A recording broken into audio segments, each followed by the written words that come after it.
আগের ভিডিওতে আমরা ভয়েস চেঞ্জ জিনিসটা কি সেটা বুঝেছিলাম। ভয়েস চেঞ্জের দুটো ফর্ম হয়, অ্যাক্টিভ ফর্ম আর প্যাসিভ ফর্ম, সেটা শিখেছিলাম। তারপর আমরা দেখেছিলাম যে ভয়েস চেঞ্জটা ইউজ কোথায় করি। যদিও আমরা সেখানে দুটো পয়েন্টের উপর ডিসকাস করেছিলাম যে ভয়েস চেঞ্জ কোথায় ইউজ হয়। এছাড়াও আরও অনেক জায়গা আছে যেখানে ভয়েস চেঞ্জ ইউজ করা হয়। সেগুলো এক এক করে আমরা পরের দিকে আলোচনা করব যখন আমাদের কমপ্লিট ভয়েস চেঞ্জটা হয়ে যাবে। তারপরে আমরা একটা ইম্পর্টেন্ট টপিক সম্পর্কে আলোচনা করেছিলাম, সেটা হলো সাবজেক্ট আর অবজেক্ট। আমরা শিখেছিলাম যে একটা সেন্টেন্সে কিভাবে বুঝবো যে কোনটা সাবজেক্ট আর কোনটা অবজেক্ট। আজকে আমরা এই ভয়েস চেঞ্জের যে বিভিন্ন ফর্মগুলো আছে, যে বিভিন্ন স্ট্রাকচারগুলো আছে, সেগুলো শিখব। এবং এই ভিডিওতেই আমরা শিখব যে অ্যাক্টিভ ভয়েস থাকলে প্যাসিভে কী করে যেতে হয়, আর প্যাসিভ ভয়েস থাকলে অ্যাক্টিভে কী করে যেতে হয়। তো এখানে দেখো লেখা আছে এ মানে হচ্ছে অ্যাক্টিভ। যেখানে যেখানে এ লিখবো এইভাবে বড় হাতের, তার মানে সেটা হবে অ্যাক্টিভ। আর পি মানে হচ্ছে প্যাসিভ, মানে বারবার অ্যাক্টিভ আর প্যাসিভ লিখতে হবে, তো তাতে অনেক টাইম নষ্ট হয়। তার জন্য এখানে এ লিখে দিয়েছি, এ ফর অ্যাক্টিভ, আর পি লিখে দিয়েছি, পি ফর প্যাসিভ। তো দেখো যত অ্যাক্টিভ ফর্ম আছে ভয়েস চেঞ্জের মধ্যে, প্রত্যেকটার একটা কমন জিনিস আছে। সেটা কি? ফার্স্টে দেখবো আমরা সাবজেক্ট আছে আর শেষে অবজেক্ট আছে। প্রত্যেকটা অ্যাক্টিভ ফর্মের যে এরকম হবে তেমনটাও না। ম্যাক্সিমাম অ্যাক্টিভ ভয়েসের যে স্ট্রাকচারটা আছে, যে ফর্মটা আছে, সেখানে আমরা দেখব যে প্রথমের দিকে সাবজেক্ট আছে এবং শেষের দিকে অবজেক্ট আছে। আর প্যাসিভে দেখব আমরা কি দেখব, প্রথমে অবজেক্টটা আছে আর শেষে সাবজেক্টটা আছে, এবং সেই সাবজেক্টের ঠিক আগে এইখানে বাই আছে। এবার প্রত্যেক বাড়ি যে বাই থাকবে এমনটাও না, অন্য প্রেপোজিশনও থাকতে পারে। আর একটা ইম্পর্টেন্ট জিনিস আমরা লক্ষ্য করব, সেটা কি, যেখানে ভার্বের 3 নাম্বার রূপ থাকবে আর তার ঠিক আগে এখানে ভার্বের বি ফর্ম বসবে। সে বি ফর্ম এম হতে পারে, ইজ হতে পারে, আর হতে পারে, বা হ্যাজ, হ্যাভ, ওই ধরনের যে ভার্বগুলো হয় সেগুলো হতে পারে, শ্যাল, উইল হতে পারে। তো এইটা হলো বেসিক, যে অ্যাক্টিভ ভয়েসের দেখতে কেমন হবে আর প্যাসিভ ভয়েস দেখতে কেমন হবে। এবার আমরা এক এক করে স্ট্রাকচারগুলো শিখব। তো দেখো ফার্স্ট যে স্ট্রাকচারটা আমরা শিখব সেটা টেন্সের উপর ভিত্তি করে। তো এখানে দেখো এখানে লেখা আছে এ, মানে ওই যে বললাম অ্যাক্টিভ।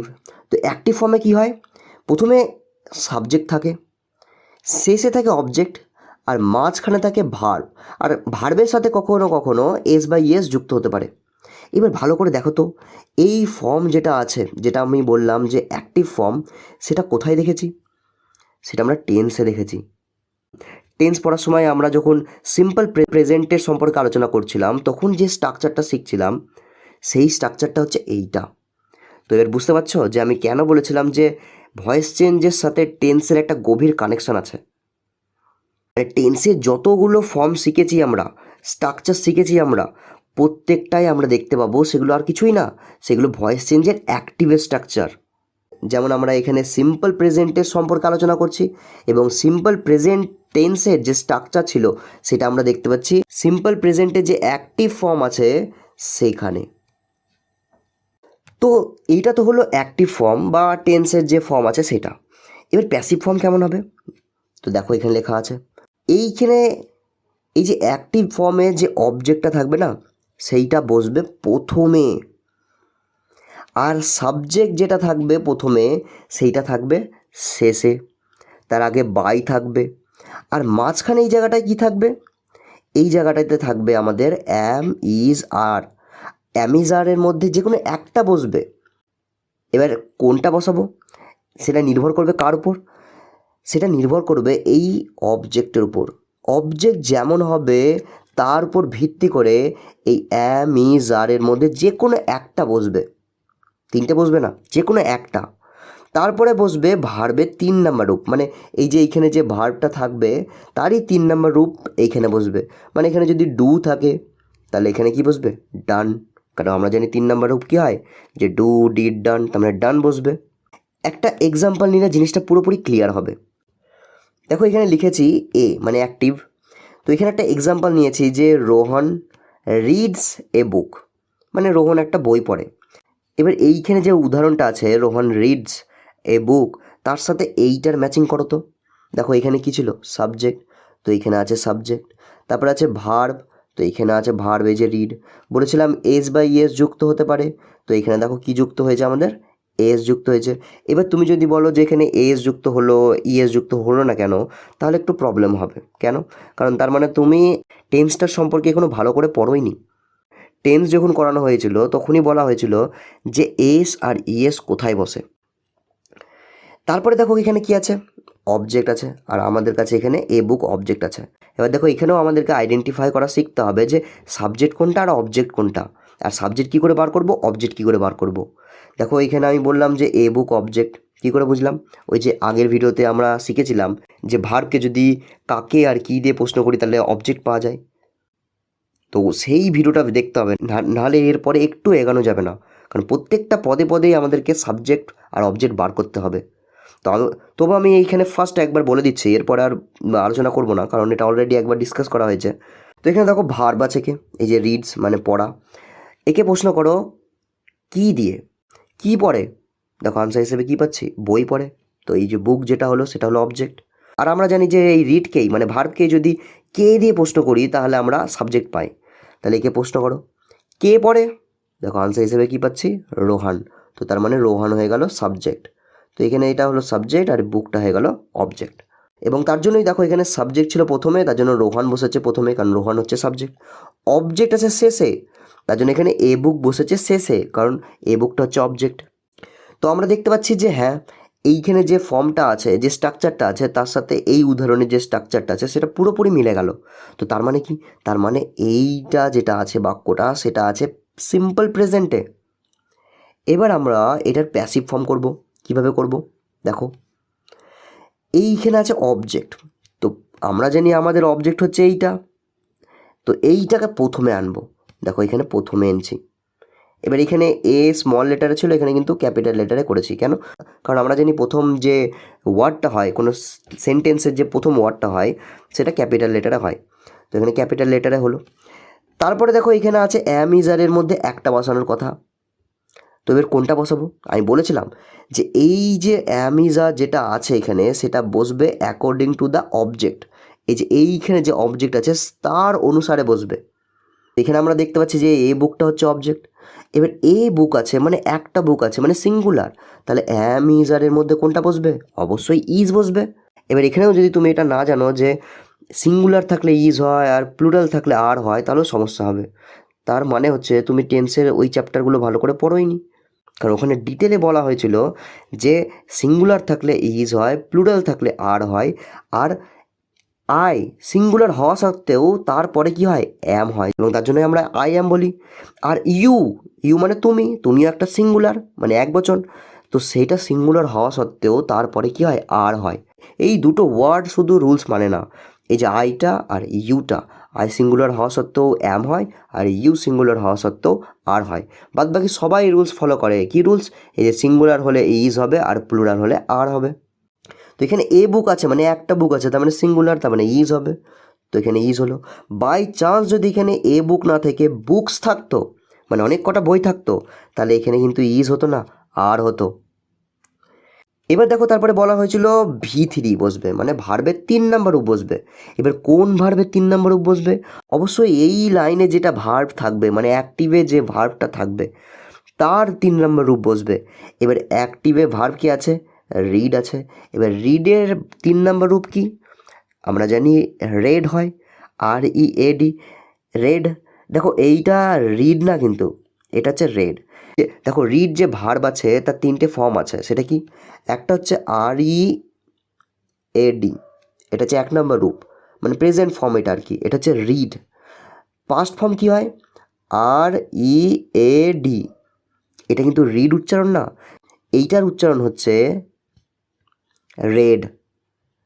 এটা হচ্ছে ভার্বের 2 নম্বর রূপ মানে পাস্ট ফর্ম। দেখো স্পেলিং সেম, এখানে দেখো রিড আছে আর এখানে দেখো রেড আছে, দুটোরই স্পেলিং সেম, কিন্তু প্রোনাউন্সিয়েশনটা আলাদা, মানে উচ্চারণটা আলাদা। এটা V1 বলবো আমরা, এটা V2 বলবো আমরা, আরটা হচ্ছে V3, সেটা কি?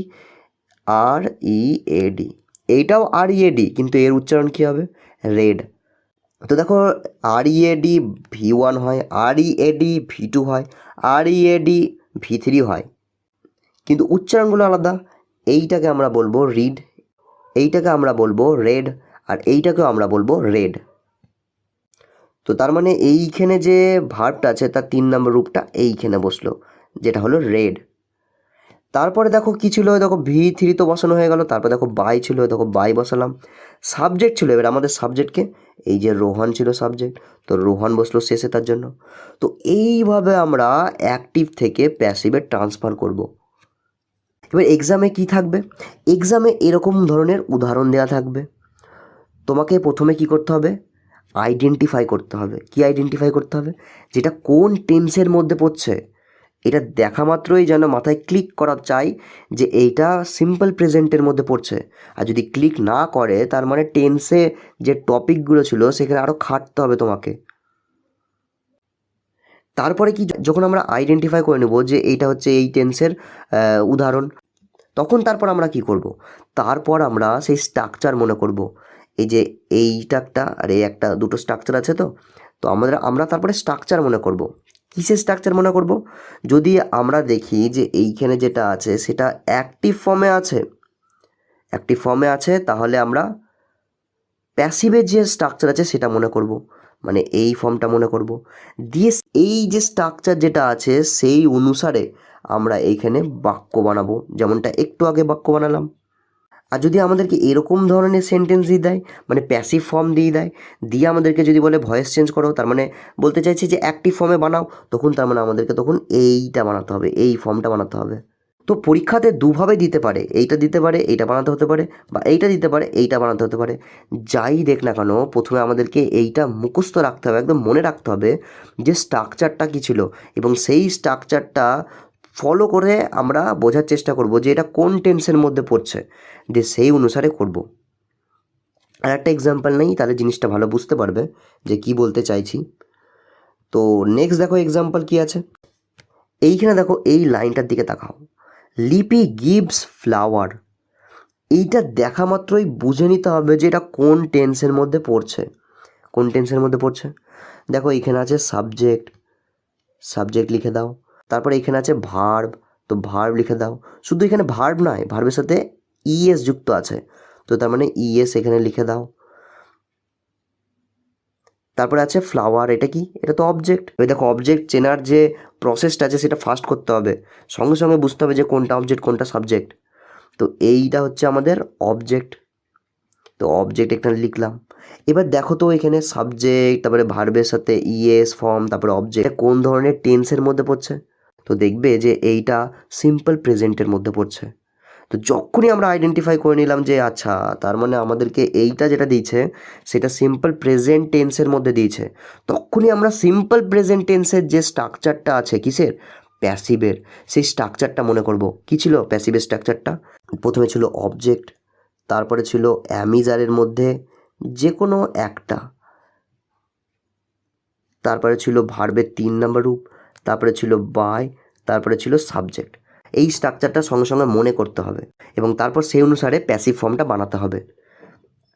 যেমন ধরো এখানে বানাচ্ছি, প্রথমে আছে আমাদের কাছে অবজেক্ট, তো এই লাইনে অবজেক্ট কে ছিল, এই যে এইটা অবজেক্ট ছিল, তো এটা দেখো প্রথমে চলে এলো। তারপরে অ্যামিজারের মধ্যে একটা বসবে যে কোনো, এবার অ্যামিজারের মধ্যে কোনটা বসবে বলেছিলাম, এইখানে যে অবজেক্টটা আছে সেই অনুসারে বসবে। এখানে আছে ফ্লাওয়ার্স, মানে এস আছে, তার মানে অনেকগুলো, মানে প্লুরাল ফর্ম, তার মানে এখানে আর বসবে, তো এখানে আর বসলো। তারপরে আছে V3, মানে ভার্বের 3 নম্বর রূপ। এবার দেখো ভার্ব কে ছিল এই লাইনে আমাদের, এইটা ছিল গিভটা। এবার গিভের 3 নম্বর রূপ, গিভ, গেভ, গিভেন, তার মানে গিভেন বসবে, তো এখানে গিভেন বসলো। দেখো এইখানে ভয়েস চেঞ্জ করতে গিয়ে আমাদেরকে যে আরেকটা জিনিস লাগবে আমাদের, সেটা হচ্ছে ওই যে ভার্বের 1 নম্বর রূপ, 2 নম্বর রূপ, 3 নম্বর রূপ যেগুলো থাকে, যে ডু, ডিড, ডা, বা প্লে, প্লেড, প্লেড, ওই যে ফর্মগুলো আছে ওইটা মুখস্থ লাগবে। তারপরে দেখো আমাদের কাছে ছিল বাই, তো এখানে বাই দিলাম। তারপরে লেখা আছে এখানে সাবজেক্ট, তো আমাদের কাছে সাবজেক্ট ছিল লিপি, তো এখানে লিপি বসে গেল। এবার ধরো বাই চান্স এইটা দিত আমাদেরকে, এইটা, তখন তার মানে আমাদের এইটা বানাতে হতো, এই যে এই ফর্মটা বানাতে হতো, এই সেন্টেন্সটা বানাতে হতো। তখন করতাম কি করে, দেখো এইটা দেখা মাত্রই তোমাদের মাথায় ক্লিক করা চাই যে এইটা হচ্ছে প্রেজেন্ট সিম্পল টেন্সের প্যাসিভের উদাহরণ। কিভাবে, এখানে দেখতে পাচ্ছি কি আছে, সাবজেক্ট আছে, তারপরে দেখতে পাচ্ছি আর আছে, মানে ওই যে অ্যামিজারের মধ্যে একটা হলো, অ্যামিজারের মধ্যে একটা হলো। তারপরে আছে এখানে দেখতে পাচ্ছি যে ভার্বের 3 নম্বর রূপ, তার মানে V3 হলো। তারপরে বাই আছে, তাহলে বাই হলো। তারপরে এখানে লিপি মানে একটা সাবজেক্ট আছে, তো সাবজেক্ট হলো। তো এইটা কিসের স্ট্রাকচার? এই যে এইটা এক্ষুনি যেটা বানালাম সেটা স্ট্রাকচার। আর এই যে এইটা যেটা আছে সাবজেক্ট প্লাস অ্যামিজার প্লাস ভার্বের 3 নম্বর রূপ প্লাস বাই প্লাস সাবজেক্ট, এটা কোন টেন্সের প্যাসিভের উদাহরণ? তো সঙ্গে সঙ্গে একদম মনে রাখতে হবে যে এটা হচ্ছে সিম্পল প্রেজেন্টের প্যাসিভের উদাহরণ। কারণ সিম্পল প্রেজেন্টের প্যাসিভেই তো আমরা এটা লিখেছি, এই যে। তো তার মানে তুমি কি বুঝতে পারলে?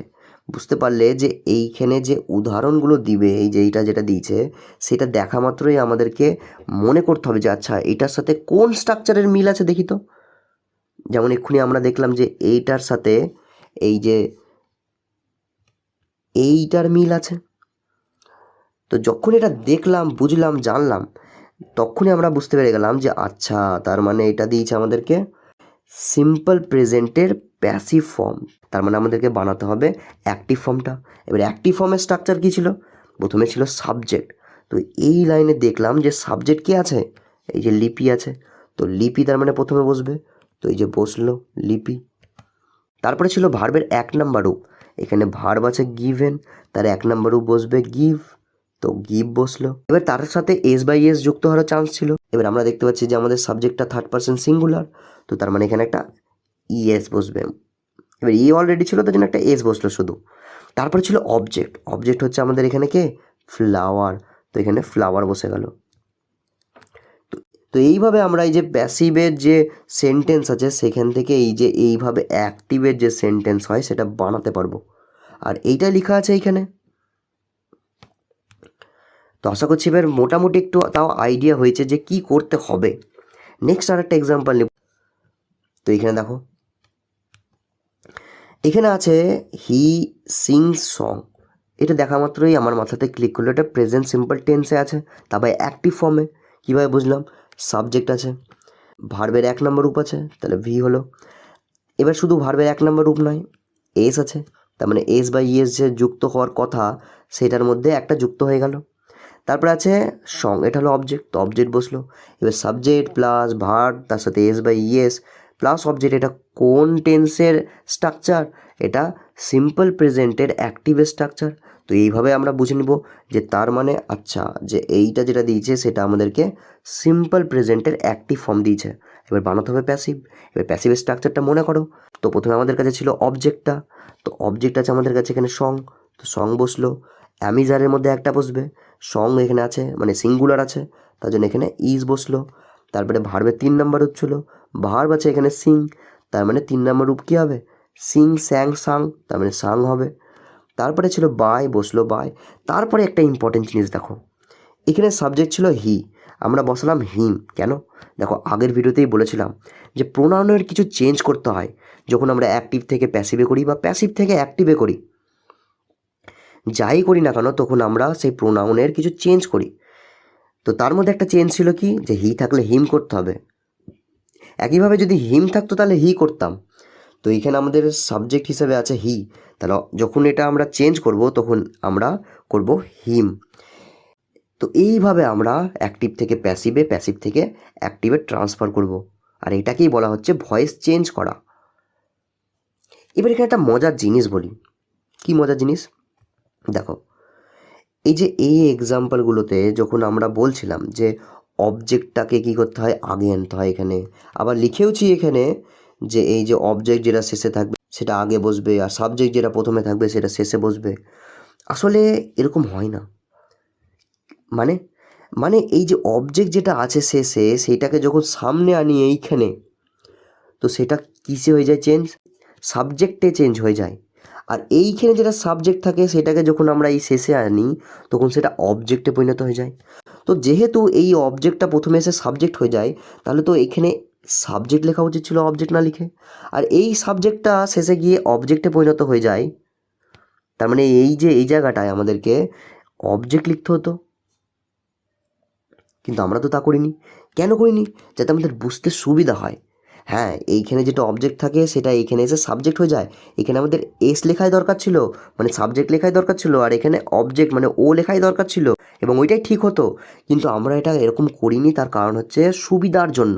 মানে ধরো এইখানে ধরো সাবজেক্ট লেখা থাকলো, আর এইখানে ধরো অবজেক্ট লেখা থাকলো, মানে এইটা এখানে আসলো সাবজেক্ট হয়ে গেল, আর এইটা এখানে আসলো দিয়ে অবজেক্ট হয়ে গেল। তো তখন আমাদের একটু বুঝতে অসুবিধা হতো, কি হতো, তো আমাদের অ্যাক্টিভ ফর্মে এইখানে প্রথমে আছে সাবজেক্ট, প্যাসিভ ফর্মেও যদি তাই রেখে দিই এখানে সাবজেক্ট হিসাবে, তখন আমরা এরকম ভাবতে পারি যে আচ্ছা এইখানে যে সাবজেক্টটা বসছে না সেইটাই বসবে এইখানে, এরকম ভেবে নিতে পারি আমরা। আবার এইখানে ও লিখেছি মানে অবজেক্ট, আর এইখানে যদি ও লিখি মানে অবজেক্ট লিখি, তাহলে আমরা মনে করবো যে আচ্ছা এইখানে যে অবজেক্টটা আছে সেটাই বসবে এইখানে। তো তখন মিনিংটা একটু চেঞ্জ হয়ে যেত এবং আমাদের একটু ভুল হতে পারতো, আমরা এরকম করে দিতে পারতাম। দেখো কি করতাম, এই যে এইখানে আছে সাবজেক্ট ধরো, আর এখানে আছে অবজেক্ট ধরো, তাই থাকা উচিত, কিন্তু আমরা লিখিনি। তো এরকম ধরো করলাম, ঠিকঠাক করে দিলাম, তাহলে কি হতো, আমরা দেখতে পাচ্ছি এইটা হচ্ছে অ্যাক্টিভ ফর্ম, তার মানে আমাদেরকে প্যাসিভ ফর্ম বানাতে হবে। আর এইখানে আছে সাবজেক্ট, আর এইখানে আছে অবজেক্ট। আচ্ছা এখানে একটা জিনিস, যে এই যে বুক যেটা আছে শুধুমাত্র সেইটা অবজেক্ট না, এ বুক যেটা আছে গোটাটা গোটাটা হচ্ছে অবজেক্ট। যাই হোক, তো এইখানে আছে অবজেক্ট। এবার আমরা তাকালাম প্যাসিভের স্ট্রাকচারের দিকে, তো তখন দেখতে পাচ্ছি যে এইখানে আছে সাবজেক্ট। তো তখন ভাবলাম আচ্ছা আমাদের তো সাবজেক্ট আছে এই যে রোহনটা, তো তার মানে এইখানে রোহন বসবে, কেন সাবজেক্ট লেখা আছে না এখানে, এই যে এখানে সাবজেক্ট লেখা আছে, আর আমাদের সাবজেক্ট হচ্ছে রোহনটা, তো তার মানে রোহন বসবে। আর এইখানে আছে অবজেক্ট লেখা, আর আমাদের অবজেক্ট ছিল এখানে এ বুকটা, তো তখন আমরা এখানে এ বুক বসিয়ে দিতে পারতাম, মানে ভুল করে। তো তখন মিনিংটা চেঞ্জ হয়ে যেত, এখানে হয়তো রোহন ইজ রিড বাই এ বুক, মানে কি জানো, মানে হচ্ছে রোহনকে পড়া হচ্ছে বইয়ের দ্বারা, মানে বইটা পড়ছে রোহনকে, এরকম উল্টোপাল্টা মিনিং হয়ে যেতে পারতো। তো যেহেতু এইখানে যেটা থাকে সেইটা উঠে এসে এইখানে বসে, আর এইখানে যেটা থাকে সেটা উঠে এসে এইখানে বসে, তার জন্য আমরা এরকম বললাম যে আচ্ছা এইখানকার সাবজেক্টটা কী হচ্ছে, এইখানে আসছে, আর এইখানকার অবজেক্টটা কী হচ্ছে, এইখানে আসছে, এরকম বললাম। কিন্তু আসলে যখন অবজেক্টটা এইখানে আসে তখন সেটা সাবজেক্ট হয়ে যায়, আর এইখানে যেটা সাবজেক্টটা থাকে সেটা এখানে অবজেক্ট হয়ে যায়। তো আশা করছি বুঝতে পেরেছো। এবার আমরা আর একটা টেন্সের সম্পর্কে আলোচনা করব, সেটা কি, present continuous tense. Present continuous টেন্সের যে স্ট্রাকচারটা ছিল সেই স্ট্রাকচারটাই হচ্ছে প্রেজেন্ট কন্টিনিউয়াস টেন্সের অ্যাক্টিভের স্ট্রাকচার। সেটা কি ছিল, সেটা ছিল সাবজেক্ট, তারপরে অ্যামিজার, তারপরে ভার্বের সাথে আইএনজি, তারপরে অবজেক্ট ছিল। দেখো সেইটাই লেখা আছে এই অ্যাক্টিভ বলে ফর্মটাতে। প্যাসিভে কি করা হয়েছে দেখো, সেম জিনিস, অবজেক্ট যেটা এইখানে থাকবে সেটা এইখানে চলে আসবে, দিয়ে সাবজেক্টে পরিণত হবে, কিন্তু আমরা লিখবো না এখানে, এখানে আমরা এরকমই বলবো যে এইখানকার অবজেক্টটা উঠে এসে এইখানে বসেছে, আর এইখানকার সাবজেক্ট যেটা থাকবে সেটা উঠে এসে এইখানে বসেছে।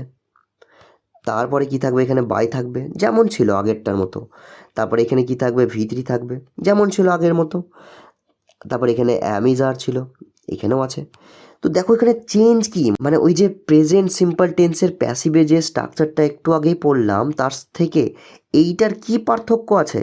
তো আমরা দেখবো যে এইখান থেকে এইটুকু তো সেম, এইখান থেকে এইটুকুও সেম, জাস্ট এই জায়গাটায় বিইং অ্যাড হয়েছে এবং তার জন্যই এইটা হয়ে গেছে প্রেজেন্ট কন্টিনিউয়াস টেন্সের প্যাসিভ স্ট্রাকচার। এবার এটা বললাম কেন যে এইটুকু সেম আর এইটুকু সেম আর এইটুকু আলাদা, এরকম করে মিল যখন খুঁজবে যে প্রেজেন্ট সিম্পল টেন্সের প্যাসিভের সাথে প্রেজেন্ট কন্টিনিউয়াসের প্যাসিভের বা পাস্ট কন্টিনিউয়াসের প্যাসিভের সাথে কি মিল আছে, তখন দেখবে মাথায় অনেক কম চাপ পড়ছে, দেখবে প্রচুর জিনিস মিল আছে, এবং যখনই এই মিলগুলো খুঁজবে তখন তোমার মাথায় চাপ কম পড়বে। কেন, কারণ মনে যে কম রাখতে হবে। দেখো তুমি ভাবো তোমাকে এখানে আলাদা করে এই প্যাসিভের যে ফর্মটা আছে সেটা গোটাটা মুখস্থ করতে হচ্ছে না, তুমি আগের প্রেজেন্ট সিম্পল টেন্সের যে ফর্মটা ছিল প্যাসিভে সেটা মুখস্থ করেছো, এবং তার ফলেই তুমি এইটা মুখস্থ করে নিতে পারবে। কিভাবে, কারণ এইখান থেকে এইটুকু আর সিম্পল প্রেজেন্ট টেন্সের এইটুকু অংশ সেম, আর এইখান থেকে এইটুকু আর সিম্পল প্রেজেন্ট টেন্সের যে এইটুকু অংশ ছিল সেটা সেম, জাস্ট এইটা অ্যাড হয়েছে। তো তুমি জাস্ট এইটা মনে রাখবে যে আচ্ছা তার মানে সিম্পল প্রেজেন্ট টেন্সে বিইংটা হবে না, প্রেজেন্ট কন্টিনিউয়াস টেন্সে বিইংটা হবে, কার না তো প্যাসিভের স্ট্রাকচারের। তো এইভাবে তুমি আরও যে ফর্মগুলো আছে সেগুলোর মধ্যে মিল অমিল খুঁজবে। এবার দেখো একটা এক্সাম্পল নেওয়া যাক, তাহলে জিনিসটা মোটামুটি ক্লিয়ার হবে যে এইখানে যখন থাকবে যে প্রেজেন্ট কন্টিনিউয়াস টেন্সে তখন আমরা করবো কী করে। তো দেখো এইটার দিকে দেখো, এটা ধরো দিয়ে দিয়েছে আমাদেরকে পরীক্ষাতে। এইটা দেখা মাত্রই তোমাদের বুঝতে হবে যে এইটা প্রেজেন্ট কন্টিনিউয়াস টেন্সে আছে। কেন? কারণ দেখো এখানে অরুণ আছে, এটা তো সাবজেক্ট, আর এখানেও সাবজেক্ট আছে। ইজ আছে মানে অ্যামিজারের মধ্যে একটা হলো, এখানেও অ্যামিজারের মধ্যে একটা লিখতে বলা হয়েছে। ভার্বের সাথে আইএনজি আছে, দেখো ভার্বের সাথে আইএনজি আছে। তারপরে আছে আমাদের এখানে এই গোটাটা অবজেক্ট, তো এইটার সাথে এইটার হুবহু মিল হয়ে গেল। তো তার জন্য আমরা বলবো তার মানে কি, যে এইটা হলো প্রেজেন্ট কন্টিনিউয়াস টেন্সের অ্যাক্টিভ স্ট্রাকচার। যখন এটা আইডেন্টিফাই করে নিলাম তখন তার মানে আমরা বুঝে নিলাম যে আমাদেরকে তার মানে প্রেজেন্ট কন্টিনিউয়াস টেন্সের প্যাসিভ স্ট্রাকচারটা মনে করতে হবে এবং সেই অনুসারে চেঞ্জ করতে হবে। তো আমরা দেখতে পাচ্ছি এখানে আছে প্রথমে অবজেক্ট, তো আমাদের ছিল এই গোটাটা অবজেক্ট, তো এটা বসলো গোটাটা। অ্যামিজারের মধ্যে একটা বসবে, কোনটা বসবে? এই যে এইখানে যে অবজেক্টটা হলো অ্যান ইম্পর্টেন্ট ওয়ার্ক, সেই অনুসারে হবে। তো আমরা দেখতে পাচ্ছি ইম্পর্টেন্ট ওয়ার্ক মানে একটা ওয়ার্কের কথা বলছে, তার মানে ইজ হবে, তো এখানে ইজ বসলো। তারপরে দেখো বিইং ছিল, চোখ বন্ধ করে এখানে বিইং বসিয়ে দিলাম। V3 ছিল মানে ভার্বের 3 নম্বর রূপ, এখানে ভার্ব ছিল ডু, তার 3 নম্বর রূপ ডান, তো এখানে ডান বসলো। তারপরে ছিল বাই, বাই বসলো। সাবজেক্ট ছিল, সাবজেক্ট বসলো। একইভাবে যদি এইটা দিত তখন আমাদেরকে বুঝতে হতো যে আচ্ছা এইখানে তো দেখতে পাচ্ছি অবজেক্ট আছে, তারপরে অ্যামিজারের মধ্যে একটা, তারপরে বিইং, তারপরে ভার্বের 3 নম্বর রূপ, তারপরে বাই, তারপরে সাবজেক্ট, তো তার মানে এইটার সাথে হুবহু মিল হয়ে গেল। তখন আমরা বুঝতে পারতাম যে আচ্ছা তার মানে এই যে লাইন যেটা দিয়েছে এইটুকু সেইটা প্রেজেন্ট কন্টিনিউয়াস টেন্সের প্যাসিভের স্ট্রাকচার। তো তখন আমরা অ্যাক্টিভেটটা মনে করতাম, মানে এই ফর্মটা মনে করতাম, দিয়ে তারপরে করতাম কী করে করতাম। দেখো এখানে আছে প্রথমে সাবজেক্ট, তো আমরা জানি যে এই যে এইটা হলো সাবজেক্ট, তুলে এনে এইখানে প্রথমে বসিয়ে দিলাম। তারপরে অ্যামিজারের মধ্যে একটা বসবে, এবার কোনটা বসবে না, তো এইখানে যেটা থাকবে তার অনুসারে বসবে। দেখো একটা জিনিস দেখো, প্যাসিভে এই যে অ্যামিজার যেটা ছিল সেটা বসেছিল এইখানে যে থাকবে তার অনুসারে, মানে এইখানে কে ছিল? অবজেক্ট ছিল, তার মানে অবজেক্ট অনুসারে হয়েছিল। আর অ্যাক্টিভে কী আছে? এই যে এইখানে যে ইসটা আছে সেটা কার অনুসারে হয়েছে? এইখানে যেটা আছে তার অনুসারে। আর এইটা কি? এটা হচ্ছে সাবজেক্ট, তো তার মানে সাবজেক্ট অনুসারে হবে। তো তার মানে আমরা এটা বলতে পারি যে অ্যাক্টিভে am is are, was, was, shall, will, has, have এইগুলো হবে সাবজেক্ট অনুসারে। আর প্যাসিভে am is are, was, were, shall, will এই জিনিসগুলো হবে অবজেক্ট অনুসারে। আর এত কিছু মনে রাখারও দরকার নাই। কি মনে রাখবে? যে এইখানে অ্যামিজার যেটা হবে সেটা বসবে তার ঠিক আগে যে আছে তার অনুসারে, তো আগে আছে এখানে এইটা অরুণটা। আর এইখানে অ্যামিজার যেটা বসবে সেটা নির্ভর করবে তার ঠিক আগে যে আছে, এই যে এইখানে যে আছে মানে অবজেক্টটা, তার অনুসারে বসবে। তো এখানে প্রথমে বসলো সাবজেক্টটা, তারপরে অ্যামিজারের মধ্যে একটা বসলো, তারপরে দেখো ভার্বের সাথে আইএনজি, ভার্ব আমাদেরকে এখানে দিয়ে দিয়েছিল ডান, তার 1 নম্বর রূপ হচ্ছে ডু, তার সাথে তার সাথে আইএনজি বসবে, তো এখানে ডুইং হয়ে গেল। তারপরে এখানে বসবে অবজেক্ট, তো অবজেক্ট আমাদের ছিল অ্যান ইম্পর্টেন্ট ওয়ার্ক, তো সেটা বসে গেল। আচ্ছা এখানে যদি তোমার ডাউট থাকে যে অ্যান ইম্পর্টেন্ট ওয়ার্কটা অবজেক্ট কী করে, তো তাহলে দেখো কীভাবে। এখানে আছে ভার্ব হচ্ছে এই যে ডুইং মানে করা, তো এটার মানে কি? Arun is doing an important work, তার মানে হচ্ছে অরুণ একটা ইম্পর্টেন্ট মানে গুরুত্বপূর্ণ একটা কাজ করছে। তো করছে এটা হচ্ছে ভার্ব, এটাকে প্রশ্ন করো কি করছে? একটা গুরুত্বপূর্ণ কাজ করছে। তো এখানে যদি শুধু আমরা বলি কাজ তাহলে হবে না, মানে আমরা যদি মানে ধরো প্রশ্ন করা হলো যে অরুণ কি করছে, তো আমরা যদি শুধু বলি যে কাজ করছে তাহলে ভুল। আমাদেরকে এটা বলতে হবে সে একটা ইম্পর্টেন্ট কাজ করছে, কারণ ওটাই তো দেওয়া আছে এখানে ইম্পর্টেন্ট ওয়ার্ক। তো তার মানে ইম্পর্টেন্ট ওয়ার্ক যেটা আছে মানে অ্যান ইম্পর্টেন্ট ওয়ার্ক যেটা আছে সেটা গোটাটা হয়ে গেল অবজেক্ট। তো আশা করছি বুঝতে পেরেছো। তো আমরা বুঝতে পারলাম যে এইরকম যদি অ্যাক্টিভ দিয়ে দেয় আমরা এরকম প্যাসিভ বানাবো, আর এরকম প্যাসিভ দিয়ে দিলে মানে পরীক্ষা যদি এরকম প্যাসিভ দিয়ে দেয়, এই প্যাসিভ সেন্টেন্সটা দিয়ে দেয়, তাহলে আমরা এরকম অ্যাক্টিভ বানাবো। আর এই জিনিসটাকেই বলা হচ্ছে কি ভয়েস চেঞ্জ। আর এইখানে যখন এই যে প্যাসিভ ফর্মটা দিয়ে দিবে পরীক্ষায়, তখন ভার্ব যেটা থাকবে আমাদের কাছে, ভার্ব কি থাকবে? এই যে এখানে দেখো একটা ভার্ব আছে, এই ভার্বটা সবসময় V3 থাকবে, সব সময় দেখবে। নেক্সট আর একটা দেখো এখানে example, she is singing a song, এটা আমরা জানি যে প্রেজেন্ট কন্টিনিউয়াস টেন্সের স্ট্রাকচারের উদাহরণ, তারপর অ্যাক্টিভের। তো সেই অনুসারে আমরা এইটা করলাম। এটা নিজে নিজে একবার ভাবার চেষ্টা করো যে কিভাবে হলো। এইটাও তাই নিজে নিজে একবার ভাবার চেষ্টা করো যে কিভাবে হলো। দিয়ে যদি কোনো রকম প্রবলেম থাকে তাহলে নিচে কমেন্ট করতে পারো। এবার আমরা দেখব প্রেজেন্ট পারফেক্ট টেন্সের যে স্ট্রাকচার আছে অ্যাক্টিভের আর প্যাসিভের, সেইগুলো কি, আর সেটারই বা পরিবর্তন আমরা করব কি করে, মানে অ্যাক্টিভ থেকে প্যাসিভে যাব কি করে আর প্যাসিভ থেকে অ্যাক্টিভে যাব কি করে।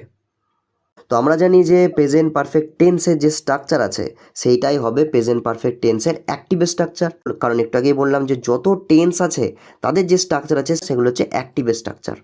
তো এখানে এটা দেখো তো, দিয়ে মনে করতে পারছো নাকি, দেখো যে কোন টেন্সের এটা স্ট্রাকচার।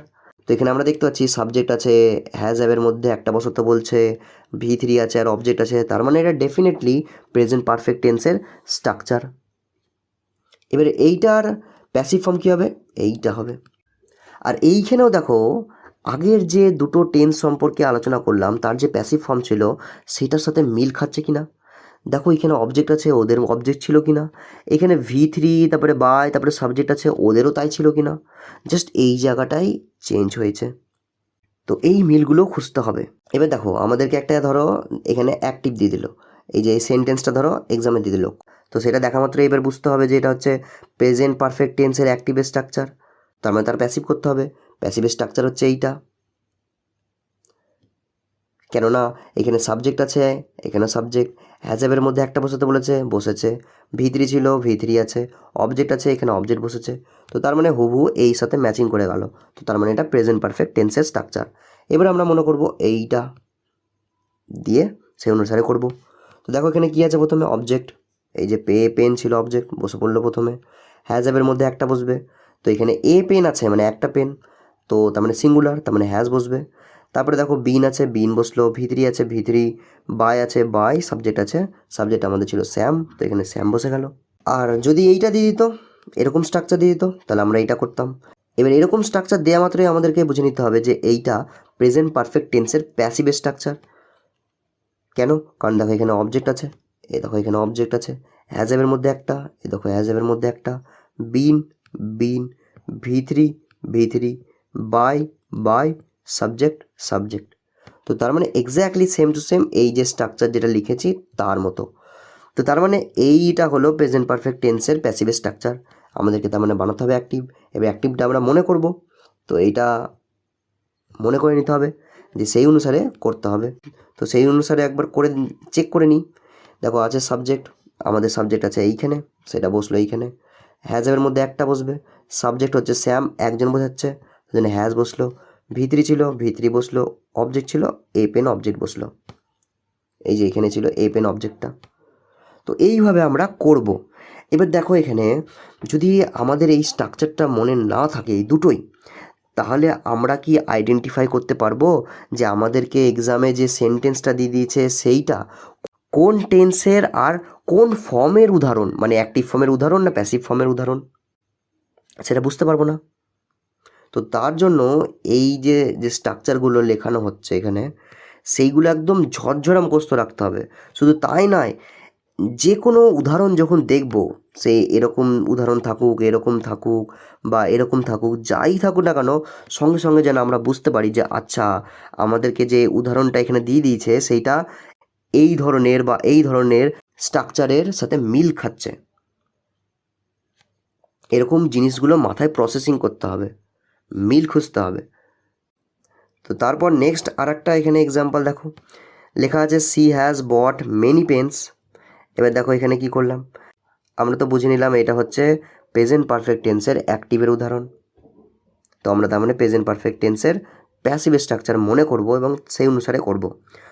তো প্যাসিভ ফর্মে প্রথমে ছিল অবজেক্ট, অবজেক্ট আমাদের কাছে আছে মেনি পেন্স, বসলো এখানে, তারপর ছিল হ্যাজ হ্যাভের মধ্যে একটা। এবার দেখো এখানে মজার জিনিস, আমরা কি লিখেছি হ্যাভ, কেন, কারণ এখানে আছে মেনি পেন্স মানে অনেকগুলো পেন, তার মানে প্লুরাল হয়ে গেল।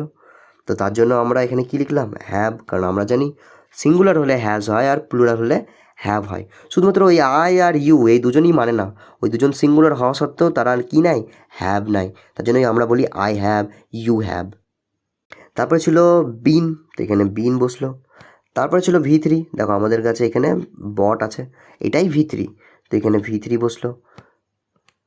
তারপরে ছিল বাই, তো বাই বসলো। তারপরে ছিল সাবজেক্ট, এবার সাবজেক্ট আমাদের এখানে কি আছে, সি আছে। দেখো এটা প্রোনাউন, তার মানে চেঞ্জ করতে হবে, তো আমরা করে দিচ্ছি হার। ওই যে ওই ছকটা দেখেছিলাম সেই ছক অনুসারে করলাম যে সি থাকলে হার করতে হয়। তো আশা করছি আজকে যে 3টে টেন্সের যে স্ট্রাকচারগুলো শিখলাম, 6টা শিখলাম টোটাল স্ট্রাকচার, অ্যাক্টিভের 3টে শিখলাম আর প্যাসিভের 3টে শিখলাম, সেই 3টে স্ট্রাকচার সম্পর্কে একটা ক্লিয়ার একটা আইডিয়া পেয়েছো। অ্যাক্টিভ থেকে প্যাসিভে, প্যাসিভ থেকে অ্যাক্টিভে কী করে যেতে হয় সেইটা বুঝতে পেরেছো। এরপরেও যদি কোনো রকম ডাউট থাকে তাহলে নিচে কমেন্ট করতে পারো, আমি তার আনসার অবশ্যই দেবো। আর এর পরের ভিডিওতে আমরা পাস্টের যে স্ট্রাকচারগুলো আছে সেইগুলো সম্পর্কে আলোচনা করব। Thank you.